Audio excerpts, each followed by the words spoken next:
তুমি এমন একটা ব্যক্তি যে কয় আইলো তার পিছেই যাও, গেলে পরে তোমার ক্ষতি হয়, লাভ হয় না। কথাটা ঠিক না ঠিক? ঠিক। ডাক করলা না, না। যখন তোমার কাছে টাকা পয়সা থাকে তখন তোমার আপন বন্ধু বান্ধব, কাছের মা বাবা মা থাকে। যখন তোমার কাছে টাকা পয়সা থাকে না, তোমার আত্মীয় স্বজন কোনো বন্ধু বান্ধব তোমার কাছে থাকে না। কথাটা ঠিক না ঠিক?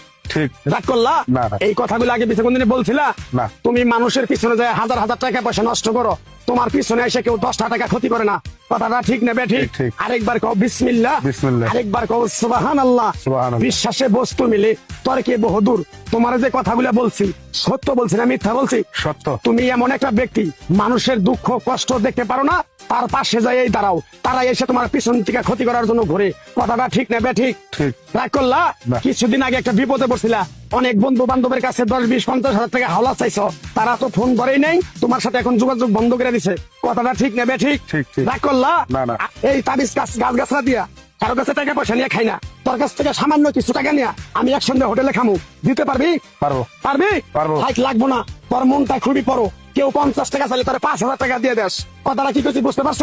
জি। আরেকবার কবি বিসমিল্লাহ। বিসমিল্লাহ। বিসমিল্লাহ বলার সাথে সাথে তুই আমারে 500 টাকা দিবি, তোর এক টুকরা গাছ দিয়ে যাবো। এই গাছটা তুই নিয়ম কারণ মাইনা ব্যবহার করবি, আল্লাহ তোরে মুক্তি করবো। কথাটা কি বুঝতে পারছ? জি। আরেকবার কবি বিসমিল্লাহ। বিসমিল্লাহ।